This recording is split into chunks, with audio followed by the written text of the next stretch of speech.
అందరికీ నమస్కారం అండి. మన వారాహ్యమ్మకి నమస్కారం చేసుకుంటూ ఈ వీడియో ఆరంభిస్తున్నాను. ఇక ఈరోజుటి వీడియోలో మన కోసం వారాహ్యమ్మ వారు ఏం సందేశం తీసుకొచ్చారు అంటే, బిడ్డ నీకోసమే ఈ వాకు తల్లి. నీ ఇంటి దొంగని ఎవరూ పట్టుకోలేరనుకుంటున్నావు కదా, నీ ఇంటి దొంగని నువ్వే పట్టుకో. 35 సంవత్సరాల వయసు ఉన్న నీ ఇంటి దొంగని నువ్వేం పట్టుకోవాలి. లేకపోతే నువ్వు నమ్మి మోసపోయి ఎంతో నష్టపోవాల్సి ఉంటుంది అని అమ్మవారు మనకు ఒక జాగ్రత్త అయిన హెచ్చరిక అనేది ఇస్తున్నారండి. మన తల్లి ఏదైనా మన మంచి కోసమే కదా చెప్పేది. ఏం చెప్పబోతున్నారు అమ్మవారి వాక్కులోనే వినబోయే ముందు మన ఛానల్ ఎవరైనా ఫస్ట్ టైం చూస్తున్నట్లయితే సబ్స్క్రైబ్ చేసుకోండి. మన వీడియోస్ నచ్చినట్లయితే లైక్ చేసి మరికొంతమంది భక్తులకు షేర్ చేయండి ఫ్రెండ్స్. మంచి జాతకం చెప్పించుకోవాలి అనుకుంటే మనకు తెలిసిన ఒక గురూజీ ఉన్నారండి, శ్రీనివాసరాజు గారు. శ్రీ వారాహ్యమ్మ వారి ఆశీస్సులతో జ్యోతిష్యం చెబుతారు. ఎలాంటి సమస్యలనైనా మంచి పూజల ద్వారా, పరిహారాల ద్వారా ఆ సమస్య 24 గంటల్లోనే పరిష్కరింపబడుతుంది. అంతేకాకుండా స్త్రీ పురుష వశీకరణ కూడా చేస్తారు.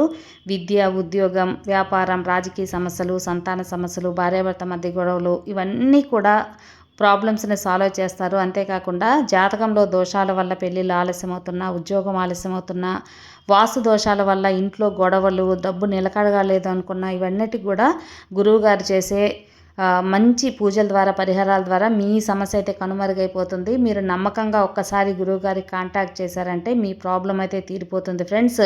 నేను చెప్పించుకొని నా గురువుగారి మీద బాగా నమ్మకం కుదిరి నా ప్రాబ్లం తీరిన తర్వాతే మీకు తెలియపరుస్తున్నాను. సో స్క్రీన్ మీద కనిపిస్తున్న నంబర్కి కాల్ చేయండి, మీ ప్రాబ్లం తీర్చుకోండి. సంప్రదించవలసిన నంబర్ 9663064444. బిడ్డ, నువ్వు ఇప్పుడు జాగ్రత్తగా ఉండాల్సిన కొన్ని క్షణాలమ్మా.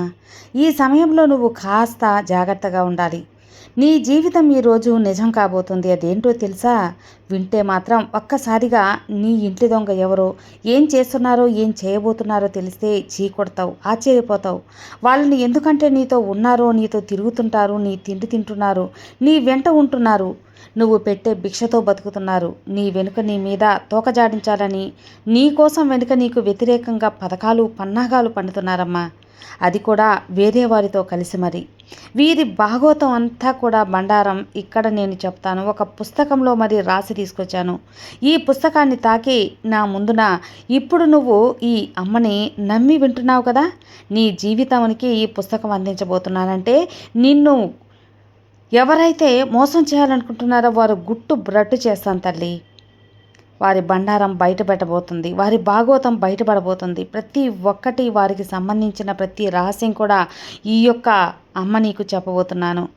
నేను నీ కోసం రాసి ఉంచిన ఈ యొక్క మాట నీ ముందుంచుతాను తల్లి. ఈ యొక్క అమ్మ మాట కాదు అనకుండా విను బిడ్డ. వారికి ఉపయోగం ఏంటి, వారికి కావాల్సింది ఏంటి అనే కదా నువ్వు ఆలోచిస్తుంది. అన్నీ తెలుసుకో తల్లి. నీ కోసం తెచ్చిన ఈ సందేశాన్ని వినే ముందు మొట్టమొదటిగా ఈ అమ్మ మీద నమ్మకం పెట్టు. ఆ నమ్మకం అనేది నీకు ఉన్నట్లయితే ఖచ్చితంగా నువ్వు అనుకున్నది అనుకున్నట్లు జరుగుతుంది. నీ జీవితం బంగారు భవిష్యత్తు అనేది నేను రాస్తాను కదా. ఈ తల్లిని నమ్ముకున్న వారు ఎట్టి పరిస్థితుల్లో కూడా ఏమారిపోరు అని నీకు తెలుసు కదా. అలాగే నేను చెప్పే వాక్కు వల్ల నీ జీవితం మంచిగా ఉండబోతుంది. ఇందులో ఎలాంటి సందేహం కూడా లేదమ్మా. బిడ్డ, నీ ఇంటి దొంగ సరిగ్గా 30 నుంచి 35 సంవత్సరాల వయసులో ఉన్న వ్యక్తి. ఆ చేతులు కలిపి నిన్ను ఆపేయాలని చూస్తున్నారు. అన్ని విధాలుగా కదలకుండా, ఇటు మెదలకుండా, ఏ పనిలో ముందడుగు వేయకుండా, జరుగుతున్న పనులు, చేస్తున్న పనులు ఆగిపోయే విధంగా, నీ కుటుంబాన్ని చిన్నాభిన్నం అయిపోయేలాగా ప్రతి ఒక్క దానిలో నిన్ను ఆపాలని, నిన్ను మానసికంగా కృంగ తీయాలని చెప్పి ఒక మూలన కూర్చోబెట్టాలని, చేతవానిగానిలా నిన్ను కూర్చోబెట్టాలని చేస్తున్నారు. చెప్పే నలుగురిలో ఒక చేతగాని వ్యక్తిలా నిన్ను చూపించాలి. ఇదే వాళ్ళు పడుతున్న పన్నాగం. ఇక వారి మనసులో ఉన్నదంతా, వారి గురించి మొత్తం కూడా నేను నీకు పూసగుచ్చినట్లు తెలియచేస్తాను. ఒక్కసారి ఈ అమ్మ మాట శ్రద్ధగా ఉను. నీకు నేను పొట్టు పెట్టి మరీ చెబుతున్నాను తల్లి. ఈ సందేశం నీ కోసమే అని. ఆ వ్యక్తులు ఎవరో నీ కళ్ళ ముందుకే వస్తారు. నేను చెప్పే ఈ మాట వల్ల నీకు వారు కళ్ళ కట్టినట్లు కనిపిస్తారు. ఒక్కసారి పరీక్షించుకో. ఒక్కసారి మనసులో ఓం శ్రీ మాత్రే నమః, ఓం నర్పవి, ఓం వారాహి అని నా యొక్క నామాలు తలుచుకో. ఈ అమ్మ నుదుటిని తాకు. మిగతాదంతా నేను చూసుకుంటాను. జరగాల్సిందంతా జరిపిస్తాను. మొత్తం కూడా ఈ వారాహి జరిపించేస్తాను. మొత్తం నా మీద భారం వేయి. వారి భాగోతం ఏంటో ఈరోజు తెలుసుకో. అసలు వారు ఎవరో తెలుసా? ఆ తర్వాత వారిని ఏం చేయాలో కూడా వివరంగా చెప్తానమ్మా. జాగ్రత్తగా నీ కంటబడిన క్షణమే పక్కన నెట్టేయకుండా విన్నావంటే నీ జీవితం బాగుంటుంది తల్లి. లేకపోతే చిక్కుల్లో అయితే చిక్కుకుంటావు. జాగ్రత్త. ఎందుకంటే ఇంటి దొంగని ఈశ్వరుడు కూడా పట్టుకోడలనే సామెత పెద్దవాళ్ళు చెప్పారు, విన్నావు కదా. నీతో మంచిగా ఉంటారు, నవ్వుతూ ఉంటారు, నీకు అనుమానం అన్నది రాకుండా చేస్తారు. కాబట్టి జాగ్రత్తగా ఈరోజు నువ్వు తెలుసుకొని తీరాలి. ఈరోజు ఎలాగైనా సరే ఆ విషయాన్ని నువ్వు తెలుసుకుంటేనే కదా నీ జీవితం అనేది బాగుంటుంది. బిడ్డ, నీ వెనుక ఎన్నో పథకాలు రచింపబడుతున్నాయి, ఎన్నో అమల్లోకి తీసుకురాబడుతున్నాయి, ఎన్నో పథకాలు వేస్తున్నారు, కుట్రలు పన్నుతున్నారు. అన్ని విధాలుగా నిన్ను చెడగొట్టాలని, నిన్ను నాశనం చేయాలని, నిన్ను అనగదొక్కాలని కూడా తీవ్రంగా వారు ప్రయత్నిస్తున్నారు. నువ్వు తల పైకెత్తే చూసే అవకాశం లేకుండా చేయాలని వాళ్ళు పన్నాగాలు పన్నుతున్నారమ్మా. అన్ని విధంగా నిన్ను ఆపాలని ప్రతి ఒక్కరూ కూడా ఆ విషయంలో, అంటే డబ్బు రాకుండా చేయాలి, ఇంట్లో మనశ్శాంతి లేకుండా చేయాలి, గొడవలు వచ్చేలా చేయాలి అంటూ, విజయం లేకుండా చేయాలి అంటూ నువ్వు చేస్తున్న పని అన్నది ఎక్కడ ఆగిపోవాలి అనేది, నీకు సంతోషం లేకుండా చేయాలన్నదే వారి పన్నాగం. వారందరినీ దూరం చేయాలి తల్లి. ఎందుకు తల్లి అంటే, ఇవన్నీ నేను ఏం చేయగలను, ఎవరికి నా మీద అంత కక్ష ఉంది అని నీకు అనుమానం రావచ్చు. అదంతా నీతో ఉంటూనే, నీ ఇంట్లో ఉంటూనే, నీ తిండి తింటూనే నీ చుట్టూ ఇలాంటి నటించే మనుషులు, మంచిగా నటించే మనుషులు నీ చుట్టూ ఉన్నారమ్మా. ఆ వ్యక్తి నీ ఇరుగు పొరుగు వారు కావచ్చు. ఇద్దరు వ్యక్తులతో కలిసి కుట్ర అనేది పన్నుతున్నారు తల్లి, పన్నాగం పన్నుతున్నారు. ఎందుకంటే నీ ఎదుగుదలని ఆపాలన్నదే వాళ్ళ ఆలోచన. నీ అభివృద్ధిని వాళ్ళు కొనసాగించకూడదనేదే వారి పన్నాగం. సంతోషంగా ఉండటానికి, అందరూ గౌరవించడానికి, అందరినీ మంచిగా పలకరించడాన్ని, కష్టంలో ఉన్న వారికి సహాయం చేయడాన్ని చూసి ఓర్వలేక ధనంతో నీకు వాళ్ళని, లేని వాళ్ళని అందరినీ దూరం చేయాలని వాళ్ళు ఇంతగా ప్రయత్నిస్తున్నారు. ఈ కుళ్ళు కుతంత్రాలు చెలరేగితే ఇరుగు పొరుగు వాళ్ళు ప్రతిరోజు నిన్ను చుట్టూ గమనిస్తూ ఉంటారు కదా.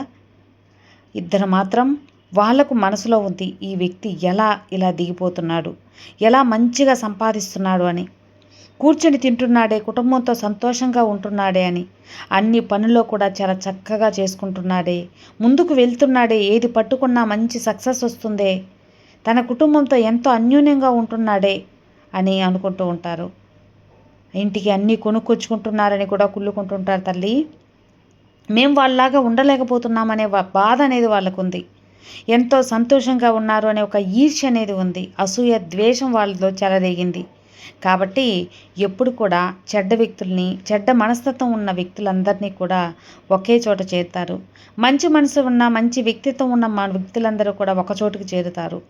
ఏ గూటి పక్షులు ఆ గూటికి చేరుతారు అన్నట్లుగా ఇప్పుడు నీ ఇంట్లో ఉన్న ఒక వ్యక్తి, ఆ వ్యక్తికి నీ మీద ఇప్పటికీ కూడా చాలా పీకల వరకు కోపం, పీకల వరకు ద్వేషం, ఎంతో ఈర్ష్య, చేతులు జోడించి ఇరుగు పొరుగు వాళ్ళతో పన్నాగాలు చేస్తున్నారమ్మా.